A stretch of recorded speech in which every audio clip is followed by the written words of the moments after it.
आध्यात्म को जानना है तो पहले सेवा को समझना होगा। चर्चा के आरंभ में सेवा के विषय में कुछ बताऊंगा।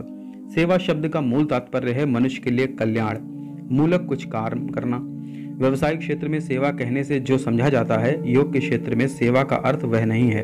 व्यवसायिक क्षेत्र में सेवा कहने से यह समझा जाता है कि पारस्परिक लेन देन है, जैसे रुपया पैसा लेना और उसके बदले में कुछ लेना। पारस्परिक लेन देन यानी कुछ दिया और कुछ बदले में पाया। दुकानदार ने तुम्हें कुछ सामान दिया और उसके बदले में उसने उसका मूल्य पाया। इस तरह की चीज हुई दो तरफा। पर योग के क्षेत्र में सेवा का मामला दो तरफा एकदम नहीं है, बिल्कुल ही एक तरफा है। तुमने परम पुरुष को कुछ दिया पर उसके बदले में तुमने कुछ नहीं लिया। जब उन्हें कुछ देते हो तो तब तुम पूरा अस्तित्व ही दे देते हो। वहां तुम परम पुरुष के साथ एकात्म हो जाते हो। परम पुरुष को कुछ देने के बदले में तो तुम उन्हें ही पा लेते हो। वहां तुम्हारा कुछ भी नुकसान तो नहीं है ना, तुम्हारा 16 आने का लाभ है। आध्यात्मिक क्षेत्र में सेवा शब्द का यही तात्पर्य है। इस क्षेत्र में विनिमय पारस्परिक ना होकर पूरा का पूरा एक तरफा है। अब परिप्रश्न पर आते हैं कि किसी को कुछ साधारण भाव से पूछने को कहा जाता है तो प्रश्न क्या होना चाहिए। यहाँ प्रश्न नहीं है, हम लोगों की आलोचना का विषय है। परिप्रश्न का अर्थ जानना है तो तुम आचार्य से जानना चाहोगे। अच्छी तरह से आसन का अभ्यास कैसे किया जाता है, यह प्रश्न है। बहिर्जगत से कैसे मन को विभिन्न स्तरों से हटाकर बिंदुस्थ करना है और बिंदुस्थ मन को परम पुरुष में किस प्रकार समाहित करना है, इस प्रकार के प्रश्न। आध्यात्मिक अनुशीलन के लिए बहुत कुछ समझना पड़ता है, केवल जानने के लिए प्रश्न नहीं करना है।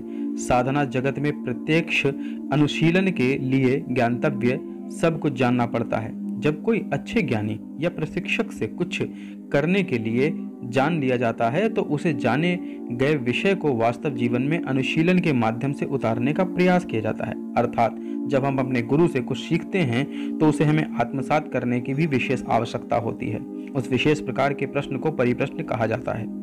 आध्यात्म की राह पर चलने वालों के लिए आवश्यक और पालन योग्य प्रथम तत्व है सेवा, यानी सेवाव्रती होना होगा।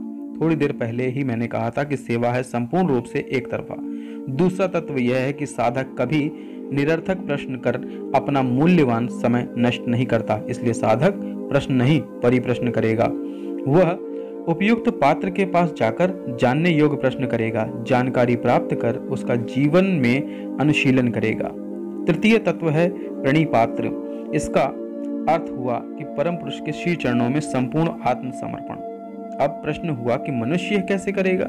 इस आत्म निवेदन का गुप्त संकेत क्या है? मनुष्य के अंदर जो ईगो या अहम बोध है वह मुख्य रूप से मैं को केंद्रित में रखना है।